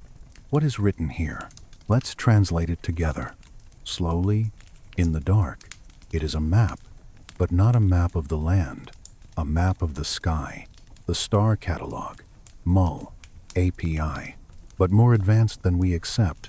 It describes the path of Enlil, the path of Anu, the path of Ea. It describes the distances between the planets, but the numbers are too big and too precise. They describe the SAR, the 3,600-year cycle. They describe the color of Neptune. How did they know it was blue-green? You can't see that with the naked eye. They describe the rings of Saturn, the halo of the god. As you hold the tablet, you feel a sense of vertigo, spinning. You are standing on a small ball of mud, looking out at a clockwork universe. The Anunnaki didn't just watch the stars, they navigated them. This tablet is a flight manual. Calculate the trajectory. Burn the engines at the zenith. It makes you feel small, but it also makes you feel connected. You are holding the navigation chart of the gods. Put it back. Clack. It is too heavy for a human mind to hold for long. It belongs on the shelf. Let's move to the next section. Mathematics. The sacred geometry. The Sumerians gave us the sexagesimal system, base treads. Why 60? Because 60 is a magic number. It can be divided by 1, 2, 3, 4, 5, 6, 10, 12, 15, 20, 30. It is the most divisible number. It is the number of harmony. That is why we have 60 seconds in a minute, 60 minutes in an hour, 360 degrees in a circle. You are living in Anunnaki time. Every time you look at a clock, you are paying homage to them. Tick, tock, tick, tock. Listen to the rhythm of the library. It is the rhythm of the number 60. Imagine a perfect circle floating in the air in front of you. Divide it. Hexagons, triangles, the flower of life, overlapping circles. It is hypnotic. Stare at the center of the flower. The geometry expands. It contracts. Breathe in, expand. Breathe out, and contract. This is not just math. This is the structure of reality. The Anunnaki understood that the universe is made of shapes and frequencies. If you know the shape, you can control the matter. If you know the frequency, you can lift the stone. Acoustic levitation. Did they build the pyramids with whips and ropes? Or did they build them with sound, with the word? Imagine a priest chanting a specific tone. And a massive block of limestone becomes weightless. It floats like a cloud. You can feel the lightness in your own body. The gravity is releasing. The math is lifting you up. You are floating in the aisles of the library, weightless, surrounded by the geometry of peace. Your worries are just chaotic numbers, but here, everything balances. The equation is solved. 0. Rest in the 0. We drift deeper into the archives, to the biology section, the records of the House of Life. You see a relief carving on the wall. It shows a figure, a winged genie, or an apkallu. He is standing next to a sacred tree. He is holding a pine cone. He is sprinkling water on the tree. Historians say, fertilization of date palms. Maybe, but look closer. The tree. It is not a palm tree. It is a lattice. It is a crisscrossing network of lines. It looks like a ladder, a twisted ladder, a double helix, DNA. The tree of life is not a plant. It is the code of life itself. And the pine cone, the pineal gland, the seed of consciousness, they are editing the code. They are writing the software of humanity. You are looking at your own source code. Imagine the tablet that describes the mixing, the clay, and the blood, but described in scientific terms. Combine the essence, splice the strand, cut, copy, paste. It feels strangely familiar, like looking at a computer screen, but it is clay. You touch the helix on the wall, trace the line, up, around, down, around. The spiral, it is the shape of galaxies. It is the shape of seashells. It is the shape of you. You feel a vibration in your own cells. Your DNA is responding to the memory. Resonance. It remembers being touched. It remembers being upgraded. Is it scary? No. It feels like being fixed, like a broken bone that has been set, like a chaotic mind that has been ordered. You are a designed thing. You are not an accident. You are a masterpiece. Intelligent design, ancient astronauts, it doesn't matter what you call it. The feeling is purpose. You were made for a reason, even if that reason was just to dig gold. You were times made asterisk. You are wanted. Let that feeling wash over you, the feeling of belonging to a design. You fit. You fit into the universe like a key fits into a lock. Click. The anxiety of being alone vanishes. You are not alone. You never were. Your ancestors are in the clay. Your creators are in the stars. And you are the bridge. The library is vast, endless. You could wander here for 1,000 lifetimes. There are tablets about medicine, the oil that heals, the light that regenerates. There are tablets about history, the kings who ruled for 40,000 years. Alulim, Alalnengar, Enmenluana, names that sound like bells tolling underwater. Dong, Dong, Dong. The sheer scale of time in this place is crushing, but in a good way. It crushes your ego. It crushes your small, daily problems. What is a missed deadline compared to 400,000 years of history? What is an awkward conversation compared to the orbit of Nibiru? Nothing. Dust. Let your problems turn to dust. Poof. Blow them off the shelf. The librarian will sweep them away later. For now, you are just a visitor, a ghost in the machine. You walk to the center of the library. There is a table, a simple stone table, and on it, a single tablet. It is blank, smooth, wet, unwritten, the tabula rasa. It is waiting for you. The Anunnaki wrote the past, but they left the future blank. They left. They got in their ships, and they went back to the stars, and they left the stylus on the table. For you are the scribe now. You are the one who decides what happens next. It is a lot of responsibility, but right now, you are too tired to write. And that is okay. The clay can wait. It will stay wet. It will wait for tomorrow or the next century. Put down the stylus. Clatter. Sit down on the floor of the library. Lean your back against the shelves of wisdom. You are supported by the knowledge of the ages. You don't need to read it. You just need to lean on it. Osmosis. Let the wisdom seep into your back, into your spine. It feels warm, solid. The forbidden knowledge isn't scary. It is just the truth. And the truth is, you are safe. The universe is organized. The stars have paths. The cells have codes. Nothing is random. Everything is held. Held. Feel that word. You are held by the gravity of Earth, held by the atmosphere, held by the bed, held by the story. The lights in the library are dimming. The glowstones are fading to a soft, sleepy amber. The shadows lengthen. The rows of tablets look like sleeping soldiers or sleeping monks, guardians of the silence.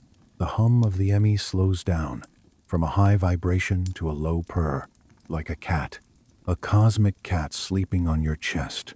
It is the sound of the hard drive powering down. Sleep mode. Your brain is entering sleep mode, closing the tabs, saving the files. The forbidden knowledge is being encrypted, locked away in your subconscious. You will not remember the details in the morning. You will only remember the feeling of weight, of depth, of connection, the feeling of the clay. You are the clay, and sleep is the kiln. Sleep will fire you. Sleep will make you strong. Tomorrow, you will wake up solid, but for now, you are soft, malleable, drifting. The library doors are closing. Huge, heavy cedar doors. Creak, thud. The lock clicks. Click. The secret is safe. You are on the outside now, or are you on the inside? It doesn't matter. There is only the dark, and the quiet, and the stars above Nineveh, watching, waiting, spinning. Sleep. Sleep in the shadow of the great library. Sleep with the secret in your heart. Sleep. The tablet is back on the table. The library door is locked. The knowledge is safe, buried in the clay. But outside, the world is changing. Can you feel it? A shift in the air pressure. A change in the magnetic field. The melam, the divine radiance that covered the cities of Sumer and Akkad, is fading. It is like a mist burning off in the morning sun. The gods are packing. It is not a sudden evacuation. It is not a panic. It is a strategic withdrawal. The mission is over. The gold is mined. The atmosphere of Nibiru is stabilized, or stabilized enough. The experiment of man is complicated. We are too noisy, too smart, too dangerous, and perhaps the Anunnaki are just tired. Tired of the gravity, tired of the linear time, tired of the dust. They want to go home. We are going to travel to the place of departure, not the destroyed spaceport in the Sinai. That is just glass now. We are going to the landing place, Baalbek, in the mountains of Lebanon, the terrace of Baal. Imagine the platform. It is not a building. It is a foundation for something massive. Look at the stones, the trilithons, 3 massive blocks of limestone. Each one weighs 800 tons. Some say 1,000 tons. Weigh that in your mind. 1,000 tons. That is 3 Boeing 747 seconds, compressed into a single block of rock. Human hands did not lift these. Ropes and pulleys did not lift these. They were levitated. Sound waves. Anti-gravity. They sit there, fitting together so perfectly you cannot slide a piece of paper between them. Precision. This is the launch pad. It is silent now. The wind whips around the corners of the massive stones. Whoosh. Whistle. It is cold here in the mountains. The cedars of Lebanon stand watch, their dark green branches swaying. We are waiting. The humans are waiting too. They have gathered in the valleys below, thousands of them. They know something is happening. The temples are empty. The sacred fires have gone out. The priests are weeping. Where is Enlil? Where is Ninurta? Where is Ishtar? They are ascending the mountain. Look, you can see them, the shining ones. They are walking up the ramp to the platform. They are not wearing their armor of war. They are wearing robes of white. They look smaller. Without the machinery of state, without the thunder of command, they look almost mortal. Almost. They still glow. A faint, bioluminescent pulse in the twilight. There is Enlil, the stern father. He does not look back. He walks with a military stride. He is done with earth. He washes his hands of the mud and the noise. He looks at the sky. He is calculating the trajectory. There is Enki. He walks slower. He stops. He turns around. He looks out over the world. He sees the rivers he charted, the marshes where he mixed the clay, the cities he designed. He sees the fires of the humans in the valley. He feels a pang of regret, sorrow. He loves us. In his own strange scientific way, he loves his monsters. He knows he is leaving us alone in the dark, like a parent leaving a child at a boarding school. Be good, he whispers to the wind. Be clever. Survive. He turns back to the ship. There is Ninhursag, the mother. She touches the stone of the platform. A final caress. She leaves a trace of her DNA on the rock. A microscopic kiss. They board the ship. The Shem. It is not a rocket. It does not have chemical thrusters that burn and smoke. It is a vessel of light and magnetism, crystalline. It looks like an obelisk made of diamond, or perhaps a pyramid of silver. It sits on the stone platform, humming, thrum, thrum, thrum. The vibration increases. The sound moves up the scale, low bass to tenor, to soprano, to ultrasonic. It goes beyond human hearing. You can only feel it now, in your teeth, in your bones. The dogs in the valley start to bark. Then they stop, cowering. The silence returns, but it is a tense silence. The ship begins to glow, blue, violet, white. It lifts. No fire, no smoke, no explosion, just levitation, lift. It defies gravity. It rejects the earth. It rises slowly at first, majestic, a cathedral of light rising into the air. The shadow of the ship moves across the platform, across the cedars. Then, It accelerates. Zip. It shoots upward. Faster than a bullet. Faster than thought. It punches a hole in the clouds. A perfect circle of clear sky appears in the overcast layer. And then it is gone. A star, moving amongst the stars, docking with the mothership in orbit. And then the mothership turns its engines towards the deep black, towards Nibiru, departing, leaving, gone. Now, look at the Earth. Look at the platform. It is empty, just a slab of stone under the cold stars. The melem is gone. The connection is broken. The umbilical cord has been cut. Silence falls over the world, a different kind of silence. Before, it was the silence of fear, the silence of submission. Now, it is the silence of abandonment, orphaned. We are orphans. The humans in the valley wait. They wait for the ship to come back. They wait for the thunder. They wait for the command. But nothing comes. 1 hour, 2 hours, 1 night, 2 nights. The sun rises, the sun sets. The gods do not return. Panic sets in. What do we do? Who will tell us when to plant? Who will tell us when to harvest? Who will protect us from the lions? Who will punish us? Without the master, the slave is lost. Chaos. People running through the streets of Uruk. Priests wringing their hands. Kings looking at empty thrones. Terrified. I am not a god, the king thinks. I am just a man. How can I rule without them? It is a moment of collective trauma, the great abandonment. It is etched into our psyche. The feeling that we were left behind, that we were not good enough to go with them, that we are stranded on a prison planet. Is that why we look at the stars with such longing? Is that why we build telescopes? Are we looking for the taillights of their car, waiting for them to come back and pick us up? Maybe. But stay with the feeling. Let the panic fade. Let the grief wash over you like a cold rain. Wash, rinse, clear, and then look at what remains. The sun still rises. Warmth. The river still flows. Water. The grain still grows. Food. The world did not end. The gods left, but the engine of the earth kept running. Enki built it well. He built it to last. And look at yourself. You are still breathing. You don't need Enlil to tell you to breathe. You don't need Ninurta to tell your heart to beat. You are autonomous. You are sovereign. This is the weaning. The child must eventually leave the nursery, or the parents must leave the house. It is painful. It is scary, but it is necessary. If they stayed, we would always be slaves. We would always be Lulu.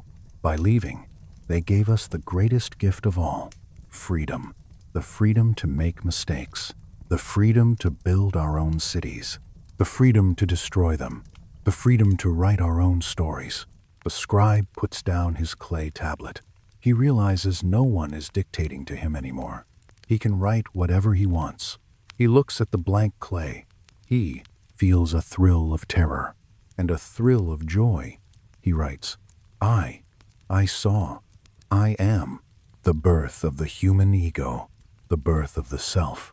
Let's wander through the empty cities, the Anunnaki palaces. The wind blows through the hallways.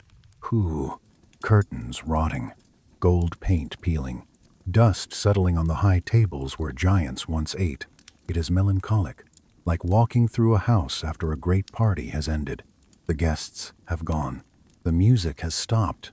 There are just empty cups and echoes. But there is a beauty in the ruin, the romantic ruin. Nature begins to reclaim the space. Vines crawl up the ziggurat, creep, grow, twine. Birds build nests in the ventilation shafts of the spaceport, chirp, flutter. Life goes on. Smaller life, quieter life, but life. You walk through the empty throne room of Enlil. You sit on the step of the throne. It is too big for you. Your feet dangle. But you are sitting there. You are the master of the house now. You look around. It is quiet, peaceful. You realize that you prefer the quiet. The melem was exhausting. The radiation was dangerous. The wars were terrible. This silence is restful. It is the long Sunday afternoon of the human race. The parents are gone for the weekend. We have the house keys. We can eat ice cream for dinner. We can stay up late, but we also have to lock the doors and pay the bills. Responsibility. It settles on your shoulders. It feels heavy, like the stone of Baalbek, but you are strong enough to carry it. You have the Tiit, clay, and the Tiamat, spirit. You have the strength of the earth and the mind of the stars. You are the hybrid, the survivor, the air. Look up at the sky one last time. The Shem is long gone. It is just a speck of memory now. The stars are back to being stars. Not maps, not destinations, just beauty. Orion, the Pleiades, Sirius. They twinkle, blink, blink. They seem friendly now, not judging. They are just lights in the hallway. You feel a deep, settling drowsiness. The drama is over. The Ancient Aliens show is canceled. The History Channel is off. There is only the now, the biological reality of your body in the bed. You are safe. You are not being watched. You are not being mined. You are not being judged. You are just resting. The departure of the gods has left a hole in the world, but sleep fills that hole. Sleep is the new god, the god of restoration, the god of dreams. Bow down to sleep. Worship the pillow. Let the heavy stone of the eyelid close. Shut. The rolling door of the mind closes. Rumble. Click. You are sealed in your own inner sanctuary, your own private Derinkuyu, protected, hidden, alone. And being alone is good. Solitude is the cradle of dreams. Drift into the solitude. Drift into the solitude. Empty palace. Find a soft corner. Curl up. The wind outside is just the wind. The stars are just the stars. And you are just you. And that is enough. That is everything. Good night, Enlil. Good night, Enki. Good night, humanity. Sleep. Sleep in the quiet they left behind. Sleep. The gods have gone. The ships have vanished into the hole in the clouds. The temples are silent, but a promise remains, a whisper left in the wind, a frequency embedded in the stone. We will return. It is not a threat. It is a cycle. The ancients understood this. They knew that history is not a straight line. It is a circle, a wheel, and wheels always turn. Let us look at the clock of the gods. It is not a watch on your wrist. It is the sky above your head, the zodiac, the great year. Human time is measured in seconds and minutes. Anunnaki time is measured in ages. One complete turn of the Earth's axis, the precession of the equinoxes, takes 25,920 years. Imagine the slowness of that movement. Wobble, drift, turn. It is the slowest motion you can conceive. Like a spinning top that is just about to fall, but takes forever to do it. The Anunnaki divided this great circle into 12 houses. The age of the bull, Taurus. The age of the ram, Aries. The age of the fish, Pisces. The age of the water bearer, each age, lasts 2,160 years. When the Anunnaki landed, it was likely the age of the bull, Enlil's age. When they left, the wheel was turning. They promised to return when the cycle aligned again, when the Shar was complete. Feel the weight of this clock. It is turning right now. As you lie in bed, the earth is slowly, imperceptibly shifting its gaze towards a new North Star. Click, click, click. 1 degree every 72 years. This is the rhythm of deep history, the rhythm of geology. It is a rhythm that makes your daily worries seem microscopic. Your life is a breath. The cycle is the lung. Relax into the slowness. You don't have to rush. The universe is not rushing. The universe is taking its time. And so can you. Let us cast our minds out into the darkness again. We are looking for the traveler, Nibiru. Where is it now? If the legends are true, if the orbit is 3,600 years, it is out there, far beyond Pluto, far beyond the Kuiper Belt, in the aphelion, the point of greatest distance. Let's go there. We float through the vacuum. It is quiet here. Absolute zero. The sun is just a bright star, no bigger than Sirius. And there it is, the red planet, the winged disk. It is turning, slow, majestic, heavy.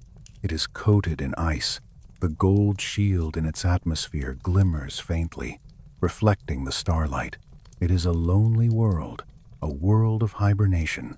The Anunnaki are asleep in their cryo chambers. They are saving their energy for the return trip. Imagine sleeping for 1,000 years. No dreams, no aging, just suspension. You can feel that stillness radiating from the planet. It acts as a counterweight to Earth. A pendulum. Tick, Earth, talk, Nibiru, tick, talk. The gravity of the invisible planet pulls gently on the fabric of the solar system. It pulls on you, not physically, but spiritually. The pull of the origin. You feel a strange nostalgia for a place you have never been. Fernway, farsickness, the longing for a home that is not here. This is the Ti-Ma speaking, the genetic memory, the part of you that remembers the star maps. Let that longing expand. It feels like a hollowness in the chest, but it is a clean hollowness. It is the space where the mystery lives. You don't need to fill it with answers. You just need to feel it. It connects you to the cosmos. You are not an isolated accident on a rock. You are part of a binary system, a dance of two worlds, Earth and Nibiru, clay and blood, matter and spirit. The dance is slow. The dance is eternal. And you are the dancer. We return to Earth, to the Watchers. Throughout history, humans have stood on high places, looking up. The Magi in Babylon, the priests in Egypt, the astronomers in Mayan temples. They were keeping the appointment. They were watching the clock. Is it time? They asked. Are they coming back? They built observatories of stone, Stonehenge, Chichen Itza, giant clocks to track the return. Imagine standing with them. It is a cold night in 500 BC or 1000 AD. You are wrapped in a wool cloak. You are shivering, but your eyes are fixed on the horizon, waiting for the star of the crossing. Waiting is a form of meditation, patience. It requires you to be still, to be observant, to surrender your need for immediate gratification. The Anunnaki taught us patience by making us wait. By leaving us alone in the dark for thousands of years, they taught us how to find our own light. Maybe that was the plan all along. Maybe they didn't abandon us. Maybe they graduated us. They took the training wheels off. You are ready, they said, by saying nothing. You are ready to run the planet. You are ready to make your own mistakes. You are ready to become gods yourselves. And look at us. We are building our own Shems now. Rockets, satellites, space stations. We are learning to splice genes. We are learning to split the atom. We are doing everything they did. We are growing into their shoes. The return is not about them coming back to save us or enslave us. The return is about us becoming them. The cycle completes when the child becomes the parent, when the created becomes creator. You feel a surge of power, quiet power, the power of maturity. You don't need a savior from the sky. You have the fire inside. The inner sun we ignited in the last chapter. It is burning bright. You are the Anunnaki now. You are the Lord of the earth. You are the Lord of the command, Enlil. You are the mother, Ninhursag. You hold the tablet of destinies in your own hand. It is your phone.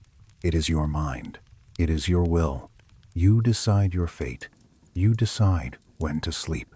And right now, the decree is sleep. I command myself to rest. I command the noise to stop. I command the body to heal. Use the voice of the God. The command voice, but use it gently, like a parent soothing a child. Hush, be still, it is done. Let's look at the sky one last time. The modern sky. It is filled with our own lights now.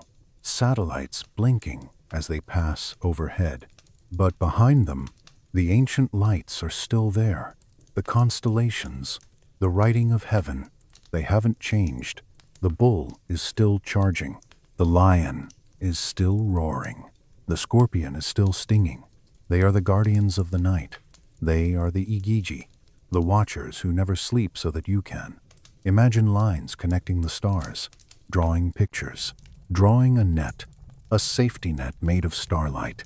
It catches you. You are falling, falling up, into the sky. You leave the bed. You leave the room. You leave the house. You float up past the roof. The air is cool. The wind is gentle. You float up to the cloud layer. It is soft here, white, fluffy. You lie down on a cloud. It supports you perfectly. It molds to your shape. You look down at the earth. It is a blue marble, spinning in the dark. It looks peaceful from up here. No borders, no wars, no noise. Just weather, just clouds, just oceans. You can see the lights of the cities. They look like gold dust scattered on velvet. The gold we mined for them, or the gold we made for ourselves, it is beautiful. You feel a wave of love for this planet, this Eden, this garden. It is your home. The Anunnaki had to leave. They couldn't stay. The gravity was too heavy for them. The sun was too bright. But you fit here. You were made for this gravity. You were made for this air. You belong. Belonging. That is the deepest comfort of all. You are not an alien. You are a native. You are exactly where you are supposed to be. In this time, in this place, in this body, in this bed. Drift on the cloud. The cloud is moving slowly, driven by the jet stream. Whoosh, drift, glide.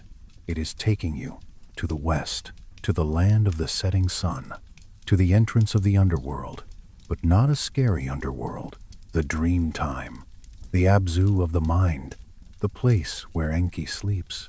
You are going to visit the source of creativity, the source of dreams. The cloud lowers. It descends into a valley of mist, fog, mist, damp. It is the same mist that was in the laboratory, the same mist that was over the mines, but now it is the mist of forgetting. It erases the day. It wipes the tablet clean. Tabula rasa, the stylus drops. The hand relaxes. The story is finished. The 10 mysteries are closed. We couldn't prove them true. We couldn't prove them false. And that is the beauty of it. They remain mysteries. Wonder. Wonder is better than certainty. Certainty is a closed door. Wonder is an open window. Keep the window open tonight. Let the star breeze come in. Let the possibility float through the room. Maybe they are out there. Maybe they are coming back. Or maybe they are just dreams we had when we were young. It doesn't matter.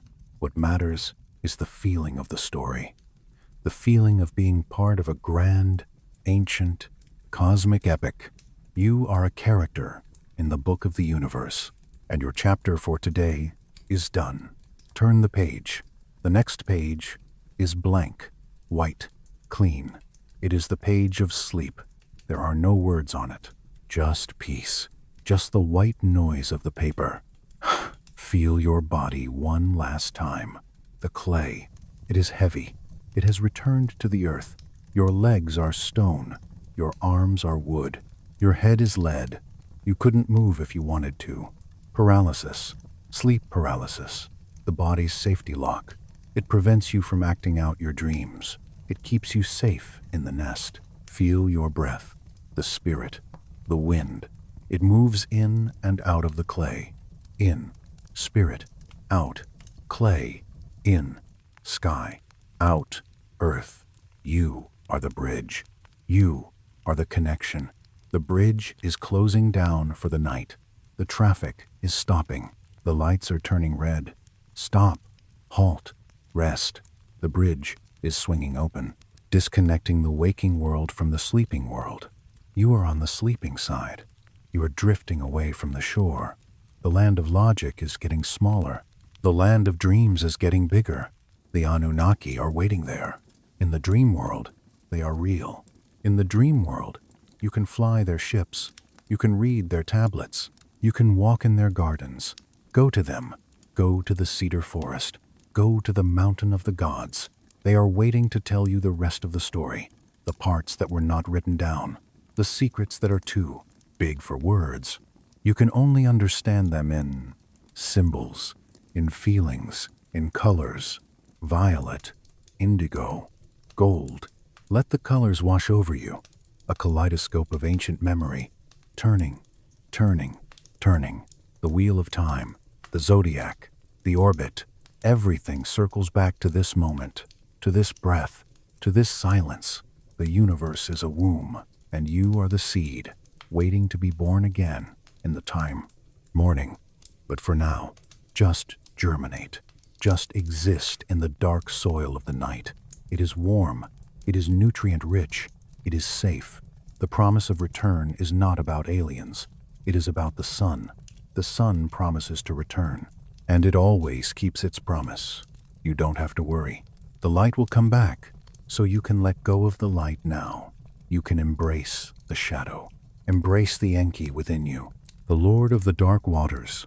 Sink into the water, deeper, deeper. The surface is far above. The noise is far away. There is only the hum of the deep. The vibration of the first atom. The song of the first star. You are that star. You are that atom. You are everything, and you are nothing.